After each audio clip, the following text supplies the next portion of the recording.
जय हिंद साथियों, स्वागत है आप सभी का एक बार फिर से आपके अपने चैनल कॉम्पिटिटिव एग्जाम्स अड्डा में। साथियों, टॉप 500 करंट अफेयर्स की जो हमारी सीरीज़ चल रही है उसकी ये सेकंड वीडियो है। तो देखिए, इससे पहले हमने 50 क्वेश्चंस तक 50 क्वेश्चंस तक कंप्लीट कर लिया था। इस वीडियो में हम 51 से 100 क्वेश्चंस तक, जो कि मोस्ट इंपॉर्टेंट करंट अफेयर्स रहेंगे जनवरी 2022 से अगस्त 2022 तक, उनको कवर करेंगे। तो आइए शुरू करते हैं 51st क्वेश्चन से।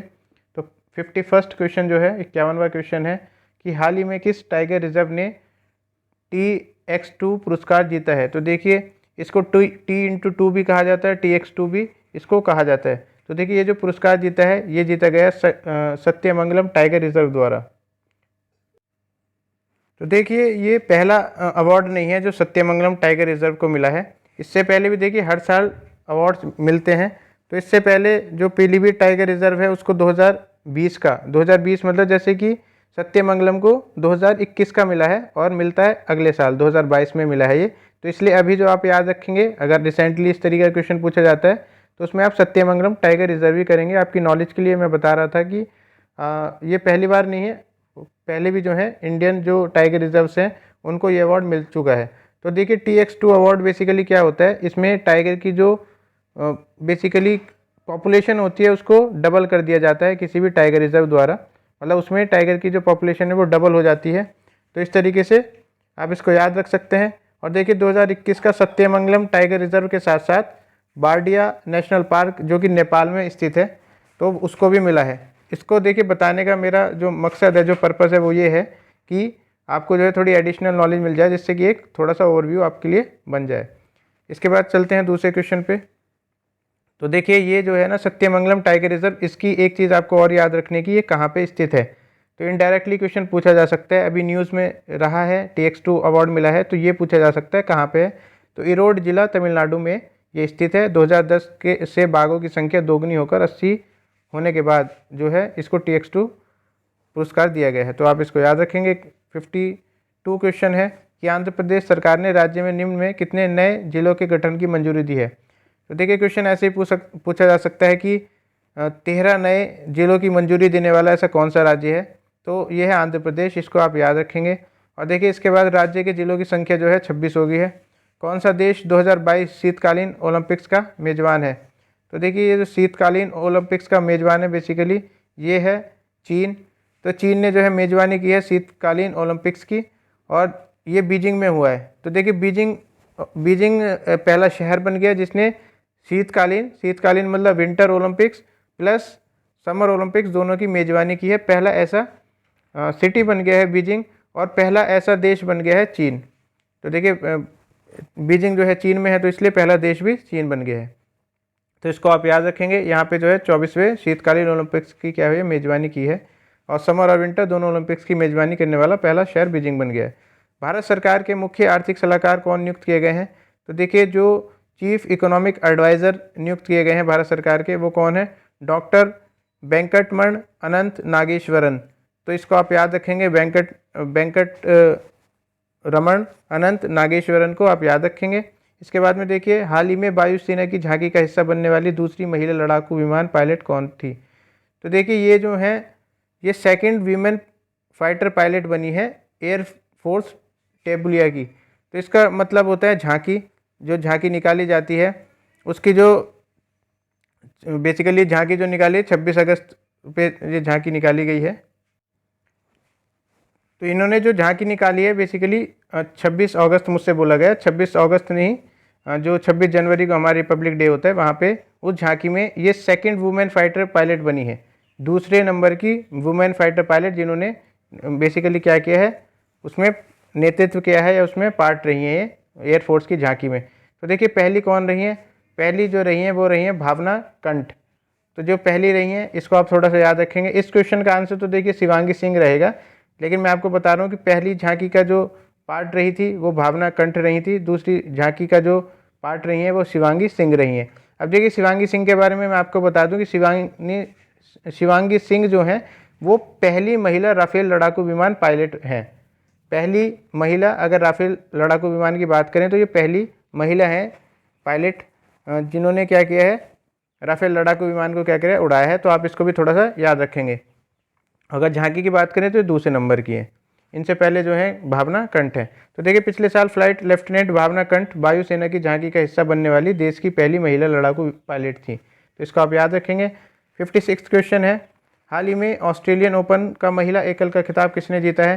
तो देखिए महिला ओपन ऑस्ट्रेलियन ओपन का जो वीमेंस सिंगल टाइटल जीता है वो जीता गया है एशले बर्टी द्वारा। तो एशले बर्टी जो है आपने पहले भी कई बार न्यूज़ में आती रहती हैं, ये काफ़ी जो है चर्चित हस्ती हैं। तो इन्होंने जो है ऑस्ट्रेलियन ओपन का खिताब जीता है वुमेंस एकल में, महिला एकल में। 57 क्वेश्चन है, हाल ही में इंडिया ओपन बैडमिंटन टूर्नामेंट का पुरुष वर्ग का खिताब किसने जीता है? तो देखिए जो men's title of Indian open badminton tournament है उसमें जो पुरुष का जीता है वो बेसिकली किसके द्वारा जीता गया है? तो ये जीता गया है लक्ष्य सेन द्वारा जीता गया है। 58 क्वेश्चन है, केंद्रीय वित्त मंत्री निर्मला सीतारमण ने बजट 2022-23 पेश करते हुए कहा है कि किसी भी तरह के वर्चुअल डिजिटल एसेट्स के हस्तांतरण से होने वाली आय पर कितने प्रतिशत का टैक्स लगेगा? तो देखिए टैक्स है 30% का। इस तरीके के क्वेश्चन भी जो है आपसे पूछे जा सकते हैं। तो देखिए वर्चुअल डिजिटल एसेट का मतलब बेसिकली क्या है? जो भी डिजिटल एसेट्स हैं अगर उनको आप क्या करते हैं ट्रांसफ़र करते हैं तो उन पर भी टैक्स लगेगा और ये रहेगा 30% का। डिजिटल एसेट से होने वाली इनकम पर अब 30% का टैक्स लगेगा। और वित्त मंत्री ने कहा है कि रिजर्व बैंक ऑफ इंडिया अपना डिजिटल करेंसी लॉन्च करेगा। तो ये भी आप याद रखेंगे। केंद्रीय वित्तीय मंत्री निर्मला सीतारमण ने बजट 2022-23 पेश करते हुए बताया कि वित्त वर्ष 2023 में कितने किलोमीटर का हाईवे तैयार किया जाएगा? तो देखिए ये रहेगा 25,000 किलोमीटर का। इसके बाद में देखिए 60 क्वेश्चन है, वित्तीय मंत्री निर्मला सीतारमण के अनुसार अगले 3 में से कितने वंदे भारत ट्रेनों का निर्माण व विकास किया जाएगा 3 साल में? अगले जो 3 साल रहेंगे उसमें जो है कितने वंदे भारत ट्रेनों का निर्माण और विकास किया जाएगा? तो ये किया जाएगा 400 का। तो आपको पता है वंदे भारत ट्रेन जो है कुछ चलाई गई हैं अभी देश में, तो आने वाले 3 सालों में 400 और ट्रेनें बनाने का और चलाने का जो है प्रस्ताव रखा गया है बजट 2022-23 में। और उन्होंने कहा है कि इन ट्रेनों को यात्रियों के लिए सफ़र के दौरान बेहतर अनुभव के अनुरूप तैयार किया जाएगा। क्वेश्चन नंबर 61 है, वित्त मंत्री निर्मला सीतारमण ने बताया कि PME विद्या के 1 क्लास 1 टीवी चैनल कार्यक्रम को 12 से कितने टीवी चैनलों तक बढ़ाया जाएगा? तो देखिए ये जो है finance minister Nirmala Sitharaman said that PME Vidya 1 class 1 TV channel programme will be increased from 12 to how many TV channels? तो देखिए अभी जो है 12 टीवी चैनल्स हैं, तो इनको कितने तक बढ़ाया जाएगा? इनको बढ़ाया जाएगा 200 चैनल्स तक। ये आप जो भी एजुकेशन से रिलेटेड जो भी आप एग्ज़ाम देंगे इसके लिए आप इसको बिल्कुल टिक कर सकते हैं, बहुत ही मोस्ट इंपॉर्टेंट रहेगा ये। 1 क्लास 1 टीवी चैनल जो है किससे रिलेटेड है? तो ये बेसिकली टीवी चैनल से रिलेटेड है जो कि एजुकेशन प्रोवाइड करते हैं टीवी पे। तो आप इसको थोड़ा सा याद रखेंगे। ये 12 चैनल से जो है 200 चैनल करने की जो है इन्होंने कहा है। इसके बाद में देखिए 62 क्वेश्चन है, आर्थिक सर्वेक्षण 31 जनवरी 2022 को जारी किया गया, जो इकोनॉमिक सर्वे की बात होती है, जिसमें इस साल 2021-22 GDP वृद्धि दर का अनुमान कितने प्रतिशत रखा गया है? तो देखिए 2021-22 का जो अनुमान रखा गया है वो रखा गया है 9.2%। देखिए ये थोड़ा सा आप याद नहीं भी करेंगे तो कोई इशू नहीं है, ये थोड़ा सा रिवाइज भी हो जाता है, कई बार याद रख सकते हैं तो आप इसको 9.2% कर सकते हैं। अभी जो है रिसेंटली पूछा जा सकता है, जैसे वर्ल्ड इकोनॉमिक फोरम या वर्ल्ड बैंक, इनके ज़रिए जो भी डेटा निकलता है कि इतने प्रतिशत का प्रोजेक्शन है, उनको आप थोड़ा सा याद रख सकते हैं। अगले जो वित्त वर्ष में GDP वृद्धि दर का अनुमान 8 से 8.5% रखा गया है। तो देखिए 63 क्वेश्चन है, हाल ही में किस अभिनेत्री ने international association of working women award जीता है? देखिए बात की जा रही है कौन सी एक्ट्रेस ने international association of working women award को जीता है? तो ये जीता गया है सुष्मिता सेन द्वारा इसको जीता गया है। 64th क्वेश्चन है, सौभाग्य योजना के तहत सौर विद्युतीकरण योजना में कौन सा राज्य अव्वल रहा है? तो देखिए कौन से देश ने सोलर इलेक्ट्रिफिकेशन स्कीम अंडर सौभाग्य स्कीम, ये इंपॉर्टेंट क्वेश्चन है, देखिए इसको मार्क कर लेंगे आप। तो इसको टॉप किया है किसने? राजस्थान ने इसको टॉप किया है। सौभाग्य योजना के तहत राजस्थान में सौर आधारित जो स्टैंड अलोन सिस्टम के माध्यम से विद्युतीकरण घरों की अधिकतम संख्या है। तो देखिए इसलिए राजस्थान इसका आंसर होगा। भारतीय रेलवे देश की सबसे बड़ी कुश्ती अकादमी कहाँ स्थापित करेगा? तो देखिए भारतीय रेलवे, इंडियन रेलवे जो है कंट्री की लार्जेस्ट रेसलिंग एकेडमी कहाँ पे स्थापित करेगा? तो ये करेगा किशनगंज दिल्ली। किशनगंज दिल्ली जो है आप इसको भी याद रखेंगे, इंपॉर्टेंट क्वेश्चन है ये। और इस रेल मंत्री जो है अश्विनी वैष्णव, कुश्ती को गोद लेने वाला राज्य, ये आपके लिए क्वेश्चन है। इसके बाद में देखिए हाल ही में किस राज्य की सेंट्रल जेल ने जेलवाणी FM 18.77 शुरू किया है? तो रिसेंटली कौन सी central jail of which state has started Jailvani FM 18.77?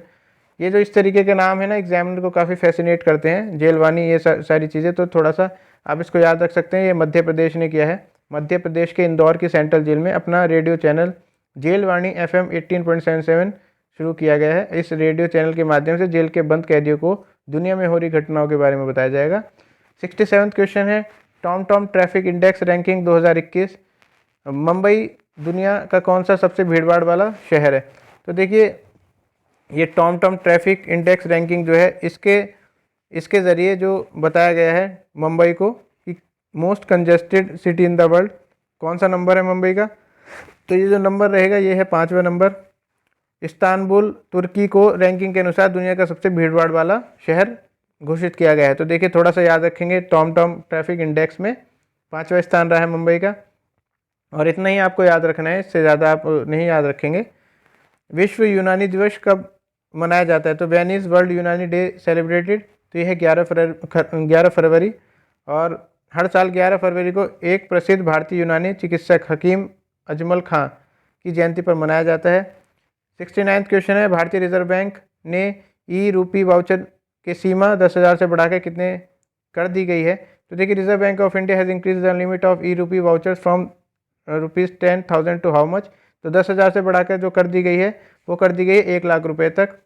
Reserve bank ने ई-रूपी डिजिटल प्रीपेड वाउचर की सीमा 10,000 से बढ़ाकर 1 लाख कर दी गई है, आप इसको ध्यान देंगे। 70 क्वेश्चन है, केंद्रीय बजट 2022-23 में प्रधानमंत्री आवास योजना PMAY जो है का परिव्यय कितना है? तो देखिए what is the outlay of प्रधानमंत्री Awas Yojana in union budget 2022-23? तो इट इज़ 48,000 करोड़ रुपये, 48,000 करोड़ रुपये इसको कर दिया गया है।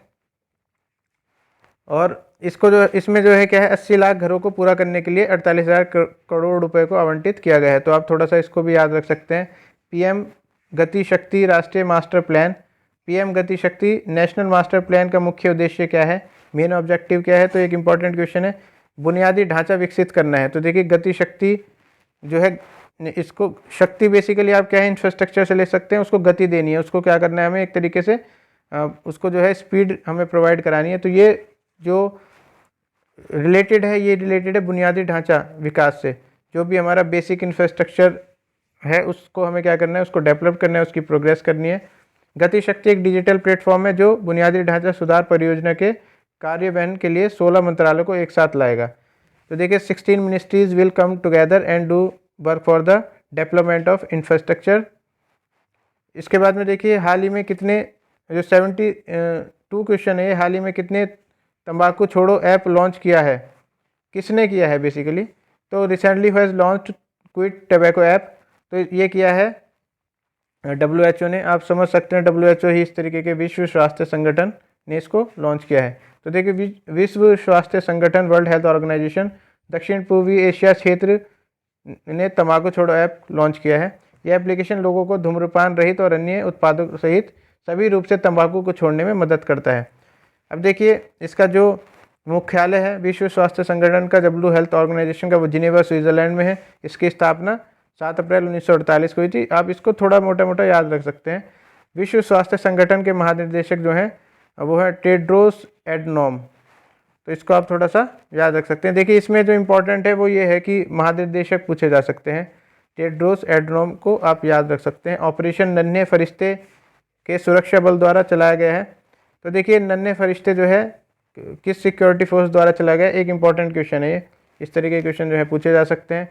तो ये चलाया गया है बेसिकली RPF द्वारा, रेलवे पुलिस फोर्स द्वारा इसको चलाया गया है, ऑपरेशन नन्हे फरिश्ते। तो देखिए रेलवे पुलिस फोर्स जनवरी 2022 के महीने में देश भर के रेलवे स्टेशन से 1000 से अधिक बच्चों को बचाया है। आप अगर रेलवे स्टेशन पे ट्रैवल किया होगा आपने, तो देखिए एक छोटा सा कैबिन टाइप बना होता है, उस पर ऑपरेशन, उस पर नन्हे फरिश्ते भी लिखा होता है, तो आपने जो है इस चीज़ को ऑब्जर्व किया होगा। आरपीएफ द्वारा ये चलाया गया है। यात्रियों को सुरक्षा मुहैया कराने की जिम्मेदारी आरपीएफ को सौंपी गई है। 74वां क्वेश्चन है, 2022 में पाकिस्तान के दूसरे सर्वोच्च नागरिक पुरस्कार हिलाल ए पाकिस्तान से किसे सम्मानित किया गया है?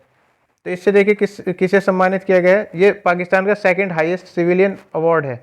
हिलाल ई पंजाब है, हिलाल ए पंजाब। तो इससे जो बेसिकली पुरस्कारित किया गया है, ये बिल गेट्स को किया गया है। माइक्रोसॉफ्ट कॉरपोरेशन के संस्थापक बिल गेट्स को हिलाल ए पाकिस्तान से सम्मानित किया गया, जो पाकिस्तान का दूसरा सर्वोच्च न्यायिक पुरस्कार है। तो देखिए थोड़ा याद रख सकते हैं आप इसको, इस तरह का क्वेश्चन भी आपसे पूछा जा सकता है। वर्ष 2022-23 में राजकोषीय घाटा जीडीपी का कितना प्रतिशत अनुमानित है? तो देखिए जो फिस्कल डेफिसिट है इन ईयर 2022-23, तो वो कितने परसेंट रहेगा जीडीपी का? तो वो बेसिकली है 6.4%। और 25-26 तक जो लक्ष्य है इसको घटा के 4.5% करने का है, 4.5% करने का है। अब देखिए पहले जो लक्ष्य रखा गया था वो 4% रखा गया था, लेकिन ये देखिए 4% से 6.4% है अभी, और इसका जो लक्ष्य रखा गया है वो 4.5 कर दिया गया है। हाल ही में कितने ये 76 क्वेश्चन है, हाल ही में किसने इंदौर में 550 टन क्षमता के गोबर संयंत्र बायो सीएनजी प्लांट का उद्घाटन किया है?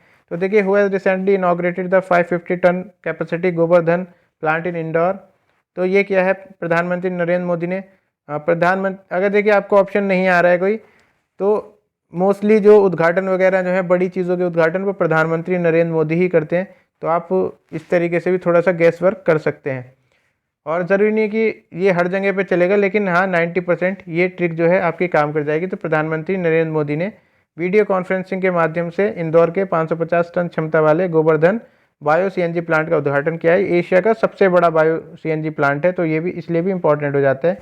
इसका जो उद्देश्य है वो है ग्रीन हाउस गैस उत्सर्जन में कमी, मतलब ग्रीन हाउस गैसेज में रिडक्शन करना है, हरित ऊर्जा और ग्रीन एनर्जी की बात करते हैं, और उर्वरक के रूप में जैविक खाद। तो देखिए जब जो है गोबर वगैरह यूज़ करेंगे तो उसके लिए उर्वरक भी मिल जाएंगे, जैविक खाद जो है उसका भी हो जाएगा, मैन्यूर मिल जाएगा। और जो आर्टिफिशियल खाद है, पेस्टिसाइड वगैरह हैं, जिससे सॉइल इरोजन और एनवायरनमेंट को जो है नुकसान पहुंचता है, वो भी बचेगा।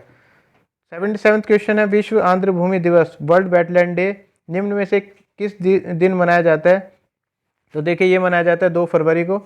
और एक इम्पॉर्टेंट क्वेश्चन यहाँ से निकलेगा, देखिए वर्ल्ड वेटलैंड्स जो है ना अभी जो नामित किए गए हैं, उनको आप ज़रूर एक बार देख के जाएंगे, यहाँ से क्वेश्चन पूछा जा सकता है। तो देखिए विश्व आर्द्र भूमि दिवस जो है हर साल 2 फरवरी को पूरी दुनिया में मनाया जाता है। और विश्व आर्द्र भूमि दिवस 2022 की जो अंतर्राष्ट्रीय थीम है वो बेसिकली क्या है इस बार? Wetland action for people and nature. तो ये आप याद रखेंगे, ये इंपॉर्टेंटली पूछी जा सकती है, wetland action for people and nature. 78वां क्वेश्चन है, भारत के किस राज्य में देश का पहला जियोलॉजिकल पार्क बनाने की घोषणा की गई है? तो in which state of India the country's first geological park has been announced? तो जियोलॉजिकल पार्क जो है अनाउंस किया गया है मध्य प्रदेश में। भारत का पहला भूवैज्ञानिक उद्यान जियोलॉजिकल पार्क मध्य प्रदेश के जबलपुर में लम्हेटा में बनेगा। तो देखिए ये जो है ना आप इसको याद रखेंगे, बस इतना कि मध्य प्रदेश के जबलपुर में ये बनेगा। किस केंद्रीय मंत्रालय ने service e health assistance and telecommunication, Sehat इसको कहा जाता है, सेहत है, ये सेहत की पहल की है? तो देखिए कौन सी यूनियन मिनिस्ट्री ने ये की गई है? रक्षा मंत्रालय द्वारा। ये डिफेंस मिनिस्ट्री द्वारा जो है इसको किया गया है। एक बार और देख लेंगे इसको, services e health assistance and teleconsultation. तो ये सेहत जो है डिफेंस मिनिस्ट्री ने इसको इनिशिएटिव किया है। 80वां क्वेश्चन है, world games athlete of the year पुरस्कार किसे दिया गया है? Who has been awarded the world games athlete of the year? तो ये देखिए दिया गया है PR श्रीजेश को। तो देखिए इनका जो नाम है वो है PR श्रीजेश जो है बेसिकली इंडियन हॉकी टीम के जो हैं गोलकीपर हैं, तो इनको ये अवार्ड मिला है। ये दूसरे नंबर के इंडियन है जिनको ये अवार्ड मिला है। इससे पहले देखिए जो है रानी रामपाल जो इंडियन हॉकी टीम की कैप्टन है, वीमेन हॉकी टीम की कैप्टन है, तो उनको इनसे पहले जो है पिछले साल ये अवार्ड मिल चुका है, वर्ल्ड गेम्स एथलीट अवार्ड। तो इसको आप थोड़ा सा याद रखेंगे। तो भारत के हॉकी गोलकीपर पीआर श्रीजेश ने अपने 2021 के प्रदर्शन के लिए world games athlete of the year जीता है। और यह पुरस्कार जीतने वाली पहली भारतीय जो है वो है रानी रामपाल, और श्रीजेश दूसरे हॉकी खिलाड़ी जिन्हें यह पुरस्कार दिया गया है। 81st क्वेश्चन है फेयरलेस गवर्नेंस जिसका हाल ही में विमोचन किया गया है, पुस्तक के लेखक कौन है? तो देखिए फेयरलेस गवर्नेंस जो पुस्तक है, देखिए ये क्वेश्चन पूछा जा सकता है पर्सनैलिटी इन न्यूज़ से, और इसके जो ऑथर हैं वो हैं बेसिकली डॉक्टर किरण बेदी। इसके ऑथर हैं डॉक्टर किरण बेदी, इन्होंने फेयरलेस गवर्नेंस की बात की है। किरण बेदी भारत की पहली महिला आईपीएस है, ये आप सभी को पता है। 82nd क्वेश्चन है हाल ही में देश की पहली स्पोर्ट्स यूनिकॉर्न कंपनी कौन बन गई है? तो देखिए स्पोर्ट्स यूनिकॉर्न कंपनी जो बन गई है, फर्स्ट स्पोर्ट्स यूनिकॉर्न कंपनी पूछा जा सकता है क्वेश्चन, तो ये बन गई है Chennai super Kings first unicorn company बन गई है। आईपीएल इंडियन प्रीमियम लीग की सफल टीमों में से एक और 4 बार की चैंपियन चेन्नई सुपर किंग्स ने 15वें सीजन में से पहले एक खास उपलब्धि अपने नाम कर ली है। विश्व कैंसर दिवस जो वर्ल्ड कैंसर डे है किस दिन मनाया जाता है? तो ये मनाया जाता है 4 फरवरी को। और इस बार की जो थीम है इसकी क्लोज द केयर गैप इसकी थीम रहेगी। 84th क्वेश्चन है भारत और कौन सा देश आईसीसी अंडर 19 वर्ल्ड कप का फाइनल खेले? तो देखिए आईसीसी वर्ल्ड कप का जो फाइनल खेला गया है वो भारत और इंग्लैंड के बीच में खेला गया है। इसके बाद में देखिए 85th क्वेश्चन जो है गणतंत्र दिवस परेड 2022 में किस राज्य की झांकी को सर्वश्रेष्ठ झांकी के रूप में चुना गया है? एक इंपॉर्टेंट क्वेश्चन है। तो देखिए best tableau in the Republic Day parade of 2022 है, ये उत्तर प्रदेश की। और गणतंत्र दिवस परेड में भाग लेने वाले 12 राज्यों केंद्र शासित प्रदेशों में उत्तर प्रदेश की झांकी को सर्वश्रेष्ठ झांकी के रूप में चुना गया है। और देखिए इसका जो विषय था वो था एक जिला एक उत्पाद और काशी विश्वनाथ धाम। पॉपुलर श्रेणी में प्रथम जो आए हैं वो महाराष्ट्र की झांकी आई है। सीआईएसएफ सहायक बलों में सर्वश्रेष्ठ मार्चिंग टुकड़ी रही है सीआईएसएफ की। तीनों सेनाओं में सर्वश्रेष्ठ मार्चिंग टुकड़ी जो रही है वो भारतीय नौसेना की रही है। तो आप इसको थोड़ा सा ध्यान देंगे। ये देखिए सहायक बलों में आई है सीआईएसएफ। और तीनों सेनाओं की अगर बात करें, तीनों सेनाओं मतलब इंडियन नेवी, इंडियन एयरफोर्स और इंडियन आर्मी, तो उसमें जो है भारतीय नौसेना इंडियन एयरफोर्स जो है पहले नंबर पे है। 6 फरवरी 2022 को किस देश की क्रिकेट टीम 1000 वनडे मैच खेलने वाली विश्व की पहली टीम बन गई है? एक इंपॉर्टेंट क्वेश्चन रहेगा ये। तो ये बन गई है भारत की टीम ने फर्स्ट टीम है ऐसी जिसने 1000 ओडीआई खेल लिए हैं। 1000 ओडीआई जो है वो वनडे मैच जो है, ओडीआई मतलब वनडे जो इनिंग्स हैं वो खेल लिए हैं, तो ये भारत बन गया है। हाल ही में एनसीईआरटी का नया निदेशक किसे नियुक्त किया गया है? तो who has been appointed as the new director of NCERT recently? तो इनको बनाया गया दिनेश प्रसाद सकलानी को बनाया गया है। एनसीईआरटी के फुल फॉर्म में national council of education research and training, headquarter है नई दिल्ली में। भारतीय सरकार 88th क्वेश्चन है भारतीय सरकार ने किस राज्य के 3 स्थानों होशंगाबाद नगर को, नर्मदापुरम, शिवपुरी को कुंडेश्वरम धाम और बाबई को माखन नगर के रूप में नामित करने की मंजूरी दी है? तो देखिए ये जो है गवर्नमेंट ऑफ इंडिया ने किया है डिसाइड, और ये किया है मध्य प्रदेश के। तो मध्य प्रदेश के जो भी नर्मदापुरम और शिवपुरी औरंगाबाद सिटी जो है उसको नर्मदापुरम, शिवपुरी को एज ए कुंडेश्वरम धाम और बबई को मक्खन नगर के रूप में नामित किया है। ये मध्य प्रदेश के जगह हैं, मध्य प्रदेश के प्लेसेस हैं, इसको आप थोड़ा सा याद रख लेंगे। महाद्वीपीय championship Africa cup of nations किसने मिस्र को हराकर जीता है? तो देखिए who defeated Egypt to win the continental championship African cup of nations? तो ये किसने हराया है? सेनेगल ने इसको हराया है। ये एक फुटबॉल टूर्नामेंट है। हाल ही में किसने एएफसी महिला एशियाई कप 2022 फुटबॉल टूर्नामेंट जीता है? तो देखिए who has won the AFC women's Asian cup India 2022 football tournament, ये जीता है चीन ने। तो ये चीन द्वारा जीता गया है। फाइनल कहाँ खेला गया था? नवी मुंबई के डीवाई पाटिल स्टेडियम में इसको खेला गया था। हाल ही में कौन जेएनयू की पहली महिला कुलपति बनी है? एक इंपॉर्टेंट क्वेश्चन रहेगा। First women vice chancellor of JNU, तो ये बनी है शांतिश्री धुलीपुड़ी पंडित। एक इम्पॉर्टेंट करंट अफेयर्स है ये, आप इसको थोड़ा सा याद रखेंगे। तो ये जेएनयू की पहली महिला कुलपति बनी है, वह एम जगदीश कुमार की जगह लेंगी, और जिन्हें वैसे ले चुकी हैं, ये पुराना करंट अफेयर तो ये ले चुकी हैं, जिन्हें विश्वविद्यालय अनुदान आयोग का अध्यक्ष नियुक्त किया गया था। किया गया है। बी आर चोपड़ा की महाभारत में भीम का किरदार निभाने वाले निम्न में से किस अभिनेता का 74 वर्ष की उम्र में निधन हो गया है। तो देखिए बी आर चोपड़ा का जो महाभारत ये है एपिसोड्स हैं काफ़ी फेमस है और बहुत ज़्यादा मात्रा में इनको देखा गया है। तो ये इनमें जो भीम का किरदार निभाया था ये बेसिकली कौन थे, प्रवीण कुमार सोबती थे, प्रवीण कुमार सोबती। और ये प्रवीण कुमार सोबती की जो है 74 साल में निधन हो गया। 93rd क्वेश्चन है, हाल ही में प्रधानमंत्री ने चौरा चौरी घटना के कितने वर्ष पूर्व होने पर स्वतंत्रता संग्राम के वीरों को श्रद्धांजलि दी। तो recently on the completion of how many years of Chauri Chaura incident the prime minister paid tribute to the heroes of freedom struggle. तो देखिए चौरी चौरा हत्याकांड के जो हैं कितने वर्ष पूरे हो गए, 100 हो गए। 1922 में हुई थी और देखिए 2022 जो है अभी चल रहा है तो 100 साल पूरे हो गए। यह घटना 4 फरवरी 1922 को गोरखपुर में हुई थी। चौरी चौरा में देखिए क्या हो गया था, चौरी चौरा में बेसिकली पुलिस स्टेशन जो है वो जला दिया गया था। नॉन कॉपरेशन मूवमेंट के तहत पुलिस स्टेशन जला दिया गया था जिसमें कुछ पुलिसकर्मी मारे गए थे और जो है देखिए अशांति थोड़ी फैल गई थी। तो जो नॉन कॉपरेशन मूवमेंट था, असहयोग आंदोलन, उसको वापस ले लिया था गांधी जी ने, जिससे जो है कुछ जो नेता थे वो खफा हो गए थे। स्वराज पार्टी वगैरह का क्या हो गया था, निर्माण हो गया था। फसल बीमा पॉलिसियों के वितरण के लिए भारत सरकार कौन सा अभियान लॉन्च करेगी। तो which campaign will the government of India launch to distribute crop insurance policy. तो देखिए कौन सा कैंपेन रहेगा, ये रहेगा मेरी पॉलिसी मेरे हाथ। इंपॉर्टेंट क्वेश्चन है। इस तरीके के जो ये थोड़े फ्रेजेज हैं ये भी काफ़ी फैसिनेट करते हैं एग्जामिनर को, इस तरीके के क्वेश्चन जो हैं पूछे जा सकते हैं। तो मेरी पॉलिसी मेरे हाथ जो है एक इंपॉर्टेंट क्वेश्चन रहेगा। प्रधानमंत्री फसल बीमा योजना जो PMFBY है उसने अपने कार्यान्वयन के 6 वर्ष जो है पूरे कर लिए हैं। Dada Saheb Phalke international film festival award 2022 में किस फिल्म को film of the year award मिला है। तो देखिए जो 2022 के film of the year award दिया गया है Dada Saheb Phalke international film festival में, तो वो दिया गया है Pushpa the Rise. Pushpa the Rise को ये अवार्ड मिला है। Film of the year award मिला है पुष्पा द राइज को। सर्वश्रेष्ठ फिल्म पुरस्कार मिला है शेरशाह को। सर्वश्रेष्ठ अभिनेता का पुरस्कार मिला है फिल्म 83 के लिए रणवीर सिंह को। और सर्वश्रेष्ठ अभिनेत्री का मिला है कृति सोनन को, जो कि फिल्म मिमी के लिए उनको मिला है। फिल्मों में उत्कृष्ट योगदान आशा पारेख का अवार्ड मिला है।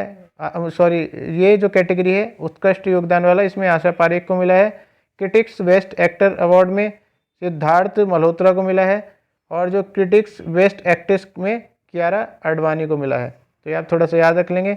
96 क्वेश्चन है, नदियों में night navigation mobile app launch करने वाला कौन सा राज्य देश का पहला राज्य बन गया है। तो देखिए which state has become the first state in the country to launch night navigation mobile app. Important question है, नाइट नेविगेशन की बात हो रही है, रात के टाइम पे जो है रास्ते वगैरह देखने के लिए। तो ये असम ने किया है, तो ये असम ने किया है। और नॉर्थ ईस्ट से भी ये क्वेश्चन रिलेटेड रखता है, असम नॉर्थ ईस्ट में ही है, तो इसलिए भी ये क्वेश्चन इंपॉर्टेंट हो जाता है। 97 क्वेश्चन है, हाल ही में किस कंपनी को भारत की सबसे भरोसेमंद सार्वजनिक क्षेत्र की कंपनी का पुरस्कार मिला है। तो देखिए which company has recently received the India's most trusted public sector company. तो देखिए पब्लिक सेक्टर कंपनी में अवार्ड जो मिला है वो मिला है कोल इंडिया को। इंपॉर्टेंट कंपनी है देखिए, और ये महारत्न कंपनी में आती है, कोल इंडिया लिमिटेड जो CIL है महारत्न में आती है। भारत की सबसे भरोसेमंद सार्वजनिक क्षेत्र की कंपनी का पुरस्कार इसको नवाजा गया है। Dada Saheb Phalke international film festival award 2022 के बारे में कौन सा तथ्य सही नहीं है। तो देखिए इसमें जो तथ्य मैंने अभी आपको बताए थे, सर्वश्रेष्ठ फिल्म जो है शेरशाह, सर्वश्रेष्ठ अभिनेत्री कृति सेनन, फिल्म की सर्वश्रेष्ठ योगदान Asha Parekh, critics best actor Ranveer Singh. तो देखिए इसमें जो सही नहीं है वो है क्रिटिक्स बेस्ट एक्टर, तो ये रणवीर सिंह ये जो है गलत है। देखिए क्रिटिक्स बेस्ट एक्टर का जो अवार्ड मिला था वो किसको मिला था, एक बार देख लेते हैं। तो देखिए क्रिटिक्स बेस्ट एक्टर का जो अवार्ड मिला था वो सिद्धार्थ मल्होत्रा को मिला था, ये इनको नहीं मिला है, रणवीर सिंह को नहीं मिला है। तो ये जो है गलत है इसलिए। और ये भी नीचे भी दिया हुआ था कि of the year award, film of the year award मिला है पुष्पा द राइज को। सर्वश्रेष्ठ फिल्म पुरस्कार शेरशाह को मिला है। सर्वश्रेष्ठ अभिनेता 83 के लिए रणवीर सिंह, अभिनेत्री जो है कृति मिमी फिल्म के लिए मिला इनको। और ये आप देख लेंगे, ये रिपीटेड हो गया। भारत सरकार ने कहा जन भागीदारी अधिकारिकता पोर्टल लॉन्च किया है। तो देखिए जन भागीदारी एम्पावरमेंट पोर्टल कहाँ पे लॉन्च किया है, गवर्नमेंट ऑफ इंडिया ने ये किया है जम्मू कश्मीर में किया है ये। और देखिए आज की वीडियो का जो लास्ट क्वेश्चन है वो है 100th क्वेश्चन, हिमाचल प्रदेश का कौन सा जिला 100वां हर घर जल जिला बन गया है। तो देखिए which district of Himachal Pradesh has become the 100th हर घर जल डिस्ट्रिक्ट, तो ये बन गया है चंबा। ये चंबा डिस्ट्रिक्ट बन गया है और इसमें हर घर जल जो है उपलब्ध हो गया है। तो देखिए आज के जो है 100 क्वेश्चंस पूरे होते हैं। इसके बारे में थोड़ा सा और देख लेते हैं। जल जीवन मिशन जो है ने देश भर के 100 जिलों के हर घर जल का पानी उपलब्ध कराने का महत्वपूर्ण मील का पत्थर हासिल कर लिया है। हिमाचल प्रदेश का जो चंबा है वो 100वां डिस्ट्रिक्ट बन गया है, तो इसको थोड़ा सा आप याद रख सकते हैं। इसके बाद देखिए हमारे इसी तरीके से 50-50 करके जो हैं जो मोस्ट इंपॉर्टेंट करंट अफेयर्स हैं वो पूरे करेंगे हम। और अगर आपको इस तरीके ये चीज़ें पसंद आ रही हैं, करंट अफेयर्स आपको लग रहे हैं कि आपके जो है स्टैंडर्ड्स को मैच करते हैं, आपके एग्जाम्स के स्टैंडर्ड्स को मैच करते हैं, तो आप इसको बिल्कुल सब्सक्राइब करें चैनल को और शेयर किया कीजिए, जिससे जो है हमें मोटिवेशन मिलता है, हम और भी इस पर ज़्यादा और मेहनत करेंगे। इसके बाद में देखिए आपके जो सजेशंस हैं, अगर आपको कुछ सजेशंस देने हैं तो आप कमेंट बॉक्स में ज़रूर लिखा करिए, जिससे क्या है मुझे पता चलेगा और इम्प्रूवमेंट इन चीज़ों में मैं लेके आऊँगा। तो इसी के साथ में दोस्तों तैयारी में जुटे रहिए और आपका सिलेक्शन जो है निश्चित है। इसी के साथ में थैंक यू, धन्यवाद।